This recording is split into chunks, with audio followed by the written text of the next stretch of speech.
ഗാസയിലെ പ്രതിസന്ധി പരിഹരിക്കാൻ ലക്ഷ്യമിട്ട് US പ്രസിഡന്റ് ഡൊണാൾഡ് ട്രംപ് മുന്നോട്ട് വെച്ച 21 ഇന സമാധാന പദ്ധതി അന്താരാഷ്ട്ര തലത്തിൽ വലിയ ചർച്ചകൾക്കും സംശയങ്ങൾക്കും വഴി തുറന്നിരിക്കുകയാണ്. ഇത് യഥാർത്ഥത്തിൽ ഒരു സമാധാന ശ്രമമാണോ അതോ ഇസ്രായേലിന്റെ രാഷ്ട്രീയ ലക്ഷ്യങ്ങൾ പൂർത്തീകരിക്കാനുള്ള തന്ത്രപരമായ കെണിയാണോ എന്ന ചോദ്യം പശ്ചിമേഷ്യൻ നിരീക്ഷകർക്കിടയിൽ ശക്തമായി നിലനിൽക്കുന്നു. ഇസ്രായേൽ പ്രധാനമന്ത്രി ബെഞ്ചമിൻ നെതന്യാഹുവിനോടൊപ്പം ചേർന്നുള്ള ട്രംപിന്റെ ഏകപക്ഷീയമായ ഈ പ്രഖ്യാപനം ഈ പദ്ധതി ഇസ്രായേലിന്റെ താൽപര്യങ്ങൾ സംരക്ഷിക്കാനുള്ള ഒരു രാഷ്ട്രീയ നീക്കം മാത്രമാണെന്ന വിമർശനത്തിന് ആക്കം കൂട്ടിയിട്ടുണ്ട്.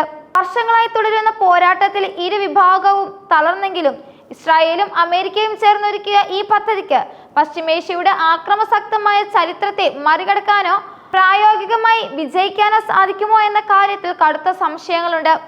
ഈ ധീരമായ ശ്രമം യഥാർത്ഥത്തിൽ സമാധാനത്തെക്കാൾ ഇസ്രായേലിന്റെ ആധിപത്യം ഉറപ്പിക്കാനുള്ള ഉപകരണമായി മാറാനുള്ള സാധ്യതകളാണ് നിലനിൽക്കുന്നത്. ഈ പദ്ധതിയെക്കുറിച്ച് ആശങ്കകൾ ഉയർത്തുന്ന 5 പ്രധാന കാരണങ്ങളാണ് ഇപ്പോഴുള്ളത്. ആദ്യത്തേത് ഇരു വിഭാഗങ്ങൾക്കിടയിലെ അഗാധമായ വിശ്വാസക്കുറവ്. പദ്ധതിയുടെ പല വശങ്ങളും വളരെ അവ്യക്തമാണ്. ഇത് ഇരു വിഭാഗവും തങ്ങളുടെ വാഗ്ദാനങ്ങൾ ലംഘിച്ചുവെന്ന് പരസ്പരം ആരോപിക്കാനുള്ള വലിയ സാധ്യതകളിലേക്കും നയിക്കും. ഇരുപക്ഷവും തമ്മിലുള്ള അവസാന വെടിനിർത്തൽ കേവലം 2 മാസമേ നീണ്ടു നിന്നുള്ളൂ. കൂടുതൽ ബന്ദികളെ വിട്ടയക്കാത്തതിനെ ഹമാസിനെ കുറ്റപ്പെടുത്തി നെതന്യാഹു ഏകപക്ഷീയമായി ചർച്ചകളിൽ നിന്ന് പിന്മാറിയ ചരിത്രവുമുണ്ട്. ഇസ്രായേൽ നിലവിൽ ഇരു വിഭാഗങ്ങൾക്കുമിടയിൽ യാതൊരു വിശ്വാസവും അവശേഷിക്കുന്നില്ല. രണ്ടാമതായി, ഈ കരാർ ഹമാസിനേക്കാൾ ഇസ്രായേലിന് അനുകൂലമായ ഒന്നാണ്. ഹമാസിന്റെ കൈവശമുള്ള ശേഷിക്കുന്ന എല്ലാ ഇസ്രായേലി ബന്ദികളെയും ഒപ്പം അവരുടെ എല്ലാ ആയുധങ്ങളെയും ഒരേ സമയം ഉപേക്ഷിക്കാൻ പദ്ധതി ആവശ്യപ്പെടുന്നു. ഇത് ഹമാസിനെ പൂർണ്ണമായും പ്രതിരോധരഹിതമാക്കും. നെതന്യാഹുവിലും ഇസ്രായേൽ സർക്കാരിലും വിശ്വാസമില്ലാത്ത ഹമാസ് ആയുധം താഴെ വെച്ചാൽ ബന്ദികളെ ഉപദ്രവിക്കുമെന്ന് ആശങ്കപ്പെടുന്നു. മാത്രമല്ല, കരാറിലെ നിബന്ധനകളെ കുറിച്ച് ചർച്ച ചെയ്യാൻ ഹമാസിനെ ക്ഷണിച്ചിരുന്നില്ല. ആയുധം താഴെ വെക്കുന്ന പോരാളികൾക്ക് പൊതുമാപ്പ് വാഗ്ദാനം ചെയ്തിട്ടുണ്ടെങ്കിലും പദ്ധതിയുടെ അസമത്വം കണക്കിലെടുക്കുമ്പോൾ അതിന്റെ അപകട സാധ്യതകൾ നേട്ടങ്ങളെക്കാൾ കൂടുതലാണെന്ന് ഹമാസ് അനുമാനിച്ചേക്കാം. മൂന്നാമതായി, പദ്ധതിയുടെ നടപ്പാക്കൽ തന്ത്രം അസാധാരണമാംവിധം അവ്യക്തമാണ്. ഗാസയിൽ നിന്ന് ഇസ്രായേൽ സൈന്യം പിൻവാങ്ങിയതിനു ശേഷം അതിന്റെ സ്ഥാനത്ത് വരുന്ന ഇന്റർനാഷണൽ സ്റ്റെബിലൈസേഷൻ ഫോഴ്സ് സംബന്ധിച്ച വിശദാംശങ്ങളും ലഭ്യമല്ല. ഏത് രാജ്യങ്ങളാണ് ഇതിൽ പങ്കെടുക്കുക, ഉൾപ്പെട്ടിരിക്കുന്ന ഉദ്യോഗസ്ഥർക്ക് ഇത് എത്രത്തോളം അപകടമാകും എന്നതിനെ കുറിച്ചും വ്യക്തതയില്ല. ഒരു അറബ് രാഷ്ട്രവും ഇതുവരെ ഈ ദൗത്യത്തിൽ പങ്കുചേരാൻ സന്നദ്ധത പ്രകടിപ്പിച്ചിട്ടില്ല. പാലസ്തീൻ അതോറിറ്റി പരിഷ്കാരങ്ങൾക്കുള്ള പദ്ധതിക്ക് സമയപരിധിയോ പരിഷ്കാരങ്ങളുടെ വിശദാംശങ്ങളോ നൽകിയിട്ടില്ല. നിലവിലെ പ്രസിഡന്റ് മഹ്മൂദ് അബ്ബാസിന് പകരം പുതിയ നേതാവിനെ തിരഞ്ഞെടുക്കാൻ പുതിയ തിരഞ്ഞെടുപ്പുകളും ആവശ്യമായി വരും. അത് എങ്ങനെ ചെയ്യുമെന്നും ഗാസയിലെ ജനങ്ങൾക്ക് പങ്കെടുക്കാൻ കഴിയുമോ എന്നും വ്യക്തമല്ല. ഈ അവ്യക്തതകൾ പദ്ധതിയുടെ വിജയത്തെക്കുറിച്ച് വലിയ സംശയങ്ങൾ സൃഷ്ടിക്കുന്നു. നാലാമതായി, വെസ്റ്റ് ബാങ്കിനെ കുറിച്ച് പദ്ധതിയിൽ മതിയായ പരാമർശങ്ങളില്ല എന്നുള്ളതാണ്. വെസ്റ്റ് ബാങ്ക് സംഘർഷങ്ങളുടെ ഒരു പ്രധാന ബിന്ദുവാണ്. ഇസ്രായേലി കുടിയേറ്റക്കാരും പാലസ്തീൻ നിവാസികളും തമ്മിൽ ഇവിടെ ദിവസവും തർക്കങ്ങളും ഏറ്റുമുട്ടലുകളും ഉണ്ടാകാറുണ്ട്.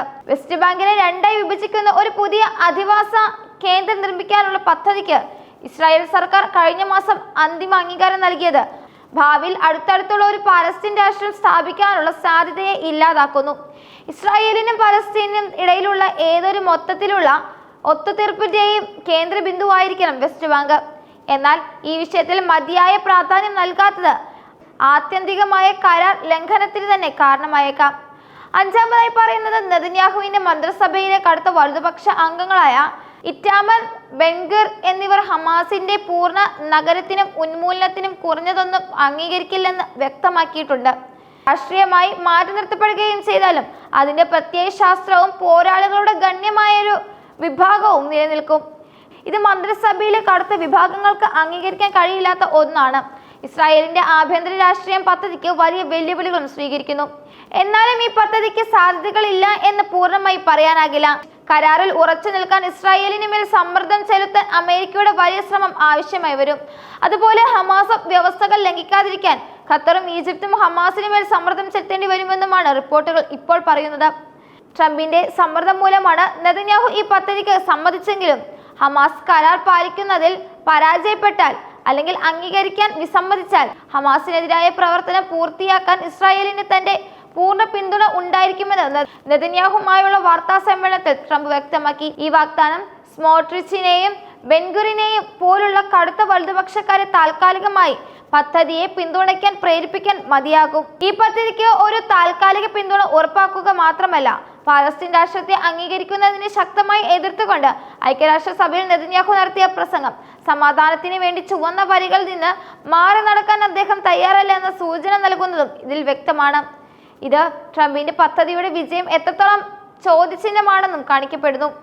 സമാധാന ശ്രമങ്ങൾക്കിടയിലും ഇസ്രായേൽ ഗാസയിൽ ആക്രമണങ്ങൾ തുടരുന്ന ഈ സാഹചര്യത്തിൽ പ്രശ്നത്തിന്റെ സങ്കീർണത വർദ്ധിച്ചുകൊണ്ടിരിക്കുകയാണ്. ഹമാസിന്റെ ഭാഗത്തു നിന്നും, പ്രത്യേകിച്ച് അവരുടെ നേതൃത്വത്തിൽ നിന്നും ട്രംപിന്റെ നിർദ്ദേശങ്ങളോടുള്ള പ്രതികരണം നിർണായകമാണ്. ഹമാസ് ഈ പദ്ധതിയെ എതിർത്താൽ അമേരിക്കയുടെയും ഇസ്രായേലിന്റെയും ഭാഗത്തു നിന്ന് കൂടുതൽ ശക്തമായ നടപടികൾ ഉണ്ടാകാനും സാധ്യതയുണ്ട്. മറുവശത്ത് ഇസ്രായേൽ സൈന്യം ഗാസയുടെ വിവിധ ഭാഗങ്ങളിൽ സൈനിക നിയന്ത്രണം ഏറ്റെടുത്ത് ഭാവിയിലെ ഏത് സമാധാന ഉടമ്പടിയിലും ഇസ്രായേലിന് മുൻകൈ നൽകാൻ സാധ്യതയുണ്ടെന്ന് പറയുമ്പോൾ ഗാസയിലെ മാനുഷിക സാഹചര്യം ഓരോ ദിവസവും വഷളായിക്കൊണ്ടിരിക്കുകയാണ്. അടിസ്ഥാന സൗകര്യങ്ങൾ പോലും ഇല്ലാത്ത ലക്ഷക്കണക്കിന് ആളുകൾക്ക് ഈ ശ്രമങ്ങൾക്ക് ഫലം കണ്ടാൽ അത് മിഡിൽ ഈസ്റ്റിൽ മാത്രമല്ല, ആഗോള രാഷ്ട്രീയത്തിലെ തന്നെ ഏറ്റവും വലിയ വിജയങ്ങൾ ഒന്നായിരിക്കും. എന്നാൽ അനിശ്ചിതത്വം കുറഞ്ഞ ഈ പാതയിൽ വെല്ലുവിളികൾ ഏറെയുണ്ടെന്നതും യാഥാർത്ഥ്യമാണ്. ഈ പദ്ധതി വിജയിക്കുമോ അതോ വീണ്ടും ഒരു പരാജയമായി മാറുമോ എന്ന് ലോകം ആകാംക്ഷയോടെ ഉറ്റുനോക്കുകയാണ്.